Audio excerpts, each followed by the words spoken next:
اعوذ باللہ من الشیطان الرجیم بسم اللہ الرحمن الرحیم تقسیم المسند ویقسم خبر الواحد المسند الی قسمین ایضا ہما۔ میں آپ کی خدمت میں یہ عرض کروں کہ جو علم اصول فقہ میں ہماری گفتگو چل رہی ہے یہ مرتبط حالانکہ اصالتاً ہے علم الحدیث سے یہ بحث، اس میں مسند کی گفتگو پچھلے درس میں ہوئی تھی اور یہ بتایا گیا تھا کہ خبر واحد کی تقسیم جو ہوتی ہے وہ دو قسموں پر ہوتی ہے۔ خبر واحد یا مسند ہوتی ہے یا مرسل ہوتی ہے۔ مسند وہ روایت ہوتی ہے کہ جس میں تمام سند کو ذکر کیا گیا ہو، یعنی جو کتاب میں نقل کر رہا ہے اس نے اپنے سلسلے سند کو پہنچایا ہو معصوم تک، بیچ میں کوئی راوی غائب نہ ہو، سارے راویوں کا تذکرہ ہوا ہو۔ مرسل وہ ہے جس میں کچھ راوی بیچ سے اس چین سے غائب ہوتے ہیں سلسلے سند میں، تو یہ مرسل کہلاتی ہے۔ اب ہم آج گفتگو کریں گے مسند کی قسموں کے بارے میں۔ تو مسند کی قسموں کے بارے میں یہ فرماتے ہیں کہ تقسیم المسند ویقسم خبر الواحد المسند الی قسمین ایضا، جس طریقے سے خبر واحد کی دو قسم ہوتی ہے مسند اور مرسل، اسی طریقے سے ایضا یعنی بھی، اسی طریقے سے خود خبر واحد مسند بھی دو قسموں پر منقسم ہوتی ہے، یا خبر واحد مسند معتبر ہوتی ہے اور یا غیر معتبر ہوتی ہے۔ معتبر کیا ہے اسے دیکھ لیتے ہیں۔ فرماتے ہیں المعتبر وہو کل مسند حصل الوثوق بصدورہ عن المعصوم، مسند ہر اس خبر کو کہتے ہیں کہ جس کے معصوم سے صادر ہونے کا اطمینان اور وثوق ہو، جس کے بارے میں ہمیں وثوق ہو، اطمینان حاصل ہو، ہم یہ سمجھ رہے ہوں کہ ہاں یہ خبر معصوم سے نقل ہوئی ہے، وارد ہوئی ہے، ٹھیک ہے، تو یہ خبر معتبر ہوتی ہے۔ وہو حجۃ فی رائل، یعنی سلسلہ سند تو ہے ہی ہے صحیح، یعنی بیچ میں ایسا نہیں کہ ایک راوی غائب ہے، بیچ میں دو راوی چار راوی غائب ہیں، بیچ میں جس نے نقل کی ہے اس نے معصوم تک سلسلہ سند کو پہنچایا ہے، اور ہمیں اطمینان بھی ہے، وثوق بھی حاصل ہے کہ ہاں یہ معصوم کے طرف سے یہ روایت صادر ہوئی ہے، تو ایسی صورت میں یہ حجت ہوتی ہے۔ وہ حجت فی رائے علماء اصول الفقہ، اصول فقہ کی نظر میں، اصول فقہ کے علماء کی نظر میں یہ جو روایت ہوتی ہے معتبر ہوتی ہے، حجت ہوتی ہے، یعنی معتبر تو خیر ہے، اس کا نام حجت بھی ہے، ٹھیک ہے۔ لقیام الدلیل الخاص علی اعتبارہ، چونکہ اعتباری حجتاً، اعتبارہی حجتاً، یہ اعتبار مصدر ہے، اس کا مفعول دوم ہے حجتاً، مفعول اول ضمیر ہے ہی جس کی طرف مصدر مضاف ہو گیا ہے، ٹھیک ہے، اور حجتاً اس کا مفعول دوم ہے، اعتبارہ یعتبر دو مفعولی ہیں۔ فرما رہے ہیں یہ کیوں حجت ہے علماء اصول فقہ کی نظر میں؟ لقیام الدلیل الخاص علی اعتبار حجتاً، چونکہ ایسی خاص دلیل قائم ہوئی ہے کہ جو اس مسند کو، مسند معتبر کو، خبر واحد مسند معتبر کو حجت بناتی ہے، یعنی اس کی حجیت پر دلیل قائم ہوئی ہے۔ اب وہ دلیل کیا قائم ہوئی، کہہ رہے میں نہیں پیش کر رہا ہوں، بس آپ کو اتنا بتاتا ہوں کہ وہ خبر مسند کہ جو معصوم کی طرف سے صادر ہو اور جس کے معصوم کی طرف سے صادر ہونے کا اطمینان ہو، یہ حجت ہوتی ہے۔ کیوں؟ اس لیے کہ اس کی حجیت کے اوپر دلیلیں قائم ہوئی ہیں۔ دلیلیں کہاں ہیں؟ والذی استعرضت ہو کتب اصول الفقہ المفصلہ، یہ جو کیا نام ہے خبر واحد ہے، اس کے اوپر دلیل، اس کی حجت پر دلیل خاص قائم ہوئی ہے۔ یہ دلیل خاص وہ دلیل ہے کہ جس کو تفصیلی کتابیں جو علم فقہ کی ہیں ان میں ذکر کیا گیا، فلتراجع، آپ مراجعہ کیجئے اس کی حجت کے اوپر جو دلیلیں قائم ہوئی ہیں علم اصول فقہ کی مفصل کتابوں میں مراجعہ کیجیے گا تو آپ کو دلیلیں مل جائیں گی۔ یہ انہوں نے کہہ کر کے بات آگے بڑھائی ہے، چونکہ ان کی بنیاد اختصار پر ہے۔ تو خلاصتاً آپ یہ ذہن میں رکھیے گا کہ وہ جو خبر واحد ہے اس کی دو قسمیں ہیں، ایک مسند ہے، ایک مرسل ہے۔ مسند کی بھی دو قسم ہوتی ہے، ایک معتبر، ایک غیر معتبر۔ معتبر وہ ہے کہ جس کے اعتبار کے اوپر، یعنی جس کی حجت ہونے پر دلیلیں قائم کی گئی ہیں جو تفصیلی کتابوں میں ذکر ہیں، اور ان کی حجیت کے اوپر چونکہ دلیلیں قائم ہیں، لہٰذا یہ ہم حجت مانتے ہیں اس خبر کو۔ خوب، تو اب دوسری قسم دلیل یعنی مسند، خبر واحد مسند کی دو قسم تھی، پہلی قسم معتبر، دوسری قسم غیر معتبر۔ غیر معتبر کیا؟ وہوا کل مسند لم يحصل الوثوق بصدورہ عن المعصوم، ہے تو مسند یہ بھی، لیکن یہ مسند ایسی جس میں سند کا ذکر تو کیا گیا مگر کسی وجہ سے علماء کو، بعض والوں کو اطمینان نہیں ہے کہ روایت معصوم سے صادر ہوئی ہی ہے، وثوق نہیں ہے، تو جس کے معصوم سے صدور ہونے پر، صادر ہونے پر اطمینان نہ ہو، وہ ہمارے لیے حجت نہیں ہوتی، وہ غیر معتبر ہو جاتی ہے وہ روایت، اگرچہ اس میں سند پائی جاتی ہو، مسند ہی کیوں نہ ہو۔ تو پتہ چلا کہ روایت کے معتبر ہونے کے لیے دو چیزوں کی کم سے کم شرط ہے، ٹھیک ہے؟ پہلی چیز تو یہ کہ وہ مسند ہو، دوسرے کہ معصوم سے صدور کا وثوق بھی ہو، اطمینان بھی ہو، تب وہ معتبر ہوتی ہے، ورنہ غیر معتبر ہو جاتی ہے۔ وہ کیا ہے؟ ہوا لیس بحجۃ فی رأی علماء اصول الفقہ، کیا یہ حجت ہے؟ کہہ رہے نہیں، جس مسند روایت کے بارے میں بھی معصوم سے صادر ہونے کا وثوق نہ ہو، وہ روایت علماء اصول کی نظر میں کیا ہوتی ہے؟ اصول فقہ علماء کی نظر میں معتبر نہیں ہوتی اور حجت نہیں ہوتی ہے۔ چونکہ حجت نہیں ہے اسی لیے معتبر بھی نہیں ہے، غیر معتبر کہلاتی ہے۔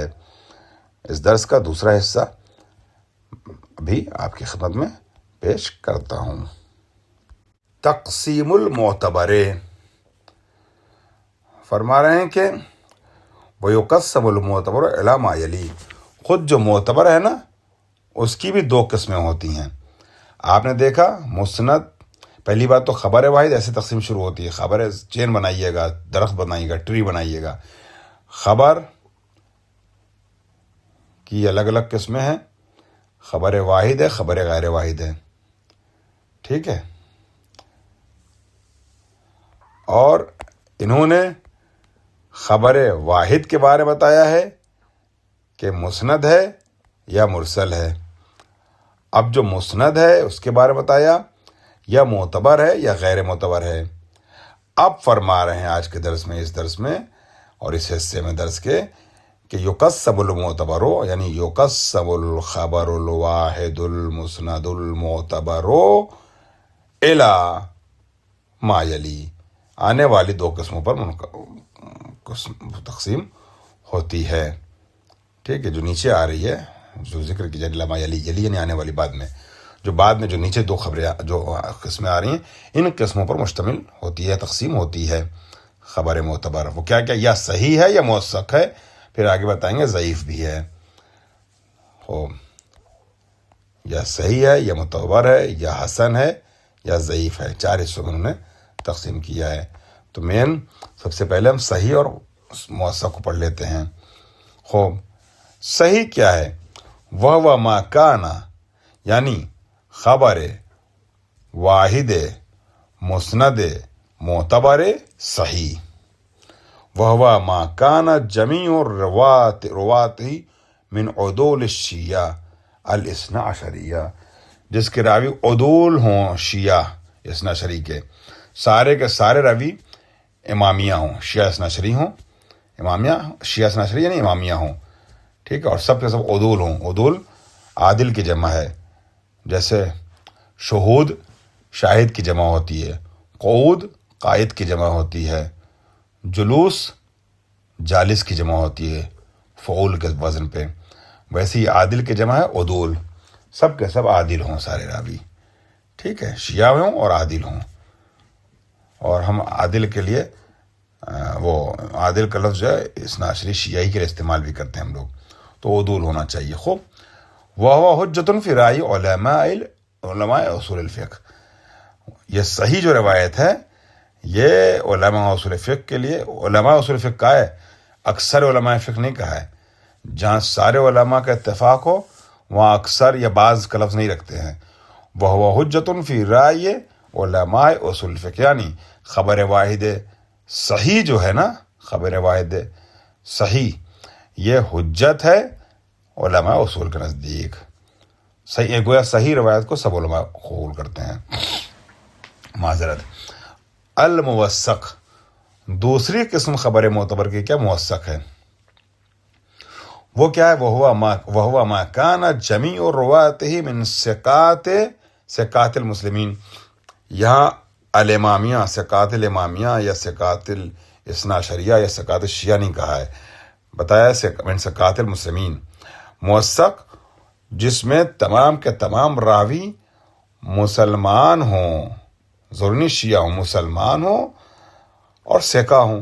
چونکہ اہل سنت راوی بھی بہت سے سچ بولنے میں مشہور ہیں، کذب ان کی طرف سے نہیں دیکھا جاتا، تو ایسی صورت میں ان کو ثقہ مانا جاتا، تو ثقات مسلمین میں سے ہوں. اور بعضهم من ثقات المسلمین و بعضهم من عدول الامامیہ الاثنا عشریہ. دیکھا اوپر شیعہ کہا تھا، یہاں امامیہ کہہ دیا، تو امامیہ اور شیعہ سیم ہی ہوتے ہیں، اور امامیہ اثنا عشریہ ہی کہتے ہیں. یا موثق وہ روایت ہے جس کے بعض راوی مسلمانوں میں سے، اہل سنت میں سے ثقہ ہوں، اور بعض عدول شیعہ میں سے، شیعہ اثنا عشری راوی ہوں. ٹھیک ہے، عادل ہوں. وہو حجۃ فی رأی اکثر علماء اصول الفقہ، وہ روایت جس میں کچھ شیعہ ہوں عادل، شیعہ عادل امامی راوی ہوں، کچھ اہل سنت مگر ثقہ ہوں، قابل اعتبار ہوں، سچے ہوں، یہ بھی معتبر ہے. مگر انہوں نے لکھا اکثر علماء، اس کا مطلب بعض علماء اصول فقہ یعنی شیعہ علماء ایسے ہیں کہ جو اس کو حجت نہیں مانتے، لیکن کہہ رہے ہیں اکثر کی نظر میں حجت ہے. حسن کیا ہے؟ ترتیب کے لحاظ سے، اعتبار کی ترتیب کے لحاظ سے سب سے اوپر صحیح ہے. ٹھیک ہے، خبر واحد میں سب سے اوپر صحیح ہے، اس کا وزن زیادہ ہے، پھر حسن ہے، پھر صحیح ہے، پھر موثق ہے، پھر حسن ہے، اور ضعیف کا تو خیر کہنا ہی نہیں کچھ. تو نمبر 3 کیا ہے؟ وہو ما کان جمیع رواته من الممدوحین، جس کے تمام کے تمام راوی ممدوحین ہوں، من قبل علماء رجال، علماء رجال کی طرف سے ان کی مدح کی گئی. مثلا رجال شیخ طوسی، علماء رجال یعنی علم رجال ایک علم کہلاتا ہے، پہلے بتایا جا چکا ہے، جس میں راویوں کی بررسی کی جاتی ہے، کون راوی ثقہ ہے، ثقہ نہیں ہے، شیعہ ہے، عادل ہے، غیر عادل ہے، کیا ہے. تو علماء علم رجال نے مثلا رجال کشی میں علامہ کشی نے اس کی تعریف کی ہو، رجال شیخ طوسی میں آگا طوسی نے اس کی شیخ طوسی نے اس کی تعریف کی ہو، رجال خوئی میں آگا خوئی نے تعریف کی ہو. تو علماء علم رجال یعنی علم رجال میں کتابیں لکھنے والوں نے تصدیق کی ہو. ٹھیک ہے، تو ان کی طرف سے تصدیق کیا مطلب مدح کی گئی ہو کہ ہاں یہ اچھا، یعنی ان کو ثقہ تو نہیں بتایا گیا، عادل تو نہیں بتایا گیا، مگر تعریف کی گئی ہے، ممدوحین میں سے ہیں کہ ہاں نہیں ٹھیک ہے، ان کے یہاں اچھے آدمی ہیں، یہ اچھے ہیں، تو اس کا مطلب بات صحیح کہہ رہے ہوں گے. ٹھیک ہے، اور یا تو ان کے وہ تمام کے تمام راوی جو ممدوحین میں سے ہوں تو وہ حسن ہے، یا کچھ عدول میں سے اور ثقات میں سے ممدوحین میں سے ملا کے ہوں، کچھ عدول ہے راوی، کچھ ثقات ہے، کچھ ممدوحین ہے، تب بھی وہ روایت جو حسن ہے. یا کچھ ثقات ہے، کچھ ممدوحین ہیں، تب بھی، یا کچھ عدول ہیں اور کچھ ممدوحین ہیں. تو کسی بھی صورت میں چاہے سب کے سب ممدوح ہوں، یا تینوں قسم میں سے تھوڑے تھوڑے ہوں عدول ثقات ممدوح، یا 2 قسم میں سے ہوں یعنی کچھ ثقات و ممدوحین ہوں یا عدول و ممدوحین ہوں، تب بھی وہ روایت حسن کہلاتی ہے. اس میں قدر مشترک جو ہے وہ ممدوحین ہے، یا سب ممدوحین ہوں، یا ممدوحین کے ساتھ تھوڑے عدول تھوڑے ثقات ہوں، یا ممدوحین کے ساتھ تھوڑے ثقات ہوں، یا ممدوحین کے ساتھ تھوڑے عدول ہوں. ہر صورت میں یہ جب ممدوحین اس میں شامل ہیں تو روایت نہ حسن کہلائے گی، نہ صحیح کہلائے گی، نہ موثق، بلکہ کیا کہلائے گی؟ حسن کہلائے گی. وہو حجۃ فی رأی اکثر علماء اصول، جو روایت حسن ہے نا وہ بھی اکثر علماء اصول کے نزدیک حجیت رکھتی ہیں، حجت ہے. نمبر 4، تو یہ تینوں کا فرق سمجھ لیے گا، کنفیوز نہ ہوئیے گا. عدول شیعہ سچے اور عادل راویوں کہتے ہیں، ثقات اہل سنت ہیں مگر سچ بولنے والے ثقہ ہیں، قابل اعتبار ہیں. ممدوحین یہ تیسرے طبقے کے ہیں، سب سے اوپر عدول، پھر ثقات، پھر تیسرے ممدوحین. یعنی ان کی 100% تائید نہیں کی گئی، مگر قابل ستائش، قابل مدح ہیں ان کے راوی جو ہیں. ثقہ ہو سکتا ہے شک ہے کہ ثقہ ہیں کہ نہیں، مگر اچھے ہیں. ٹھیک ہے، تو 3 طبقہ ہے ان کا. خوب، اسی اعتبار سے روایت یہ صحیح یا ضعیف یا حسن، صحیح یا حسن یا وہ موثق کہلا رہی ہے. خوب. نمبر 4، الضعیف المنجبر بعمل الفقہاء، وہ روایت بھی، ٹھیک ہے، مطلب معتبر میں آ جاتی ہے. یہ ٹوٹل ضعیف نہیں ہے. میں نے کہا تھا ضعیف کا کیا کہنا، تو ایک ضعیف بالکل ضعیف ہوتی ہے، اور ایک ضعیف تو ہے مگر اس ضعیف سے جو بالکل ضعیف، جو قابل اعتبار نہیں ہوتی، اس سے تھوڑا بہتر ضعیف. وہ سنیے کیا ہے وہ ضعیف کہ المنجبر بعمل الفقہاء، جس کا جبران کیا گیا عمل فقہاء کے ذریعے. یعنی کچھ روایتیں ایسی ہوتی ہیں جو سند کے اعتبار سے ضعیف ہیں، مگر اس کے مضمون کے مطابق فقہاء نے فتویٰ دیا ہے، علماء نے عمل کیا ہے. تو علماء کے عمل کی وجہ سے اب اس کا ضعف دور ہو جاتا ہے، اور یہ روایت جو معتبر بن جاتی ہے. اس کو کہتے ہیں کبرائے انجبار. کبرائے انجبار کہا جاتا ہے علم اصول میں. اس کو شہید صدر نے اپنی کتاب حلقہ اولیٰ، حلقہ ثانیہ اور حلقہ ثالثہ میں خوب اس کی باتیں کی ہیں. کبرائے انجبار اس کو کہتے ہیں. یعنی وہ روایت، مطلب کبرائے انجبار کیسے بنے گا؟ یہ روایت ضعیف ہے مگر اس روایت کے اعتبار سے علماء نے فتویٰ دیا ہے. نتیجہ یہ ہوا کہ علماء کے فتوے کی وجہ سے اس کا ضعف دور ہو گیا. پس عمل فتویٰ یا عمل علماء یا فتاوی علماء کی وجہ سے اس کا ضعف دور ہو گیا، منجبر ہو گیا، جبران ہو گیا. اس کو کہتے ہیں کبرائے انجبار. مگر اس کبرائے انجبار کو انہوں نے کہا اکثر علماء قبول کرتے ہیں، سب نہیں قبول کرتے. اور جو علماء نہیں قبول کرتے ان میں ایک نام تو بہت بڑا ہے جو 10 علماء کے برابر ہے. وہ حجۃ فی رائے کثیر من علماء اصول الفقہ، بلکہ اکثر بھی نہیں کہا، کثیر کا یعنی بہت سے. اوپر کہا تھا اکثر، یعنی حسن کو اکثر مانتے ہیں، فرض کیجیے 80% مانتے ہیں، 20% نہیں مانتے.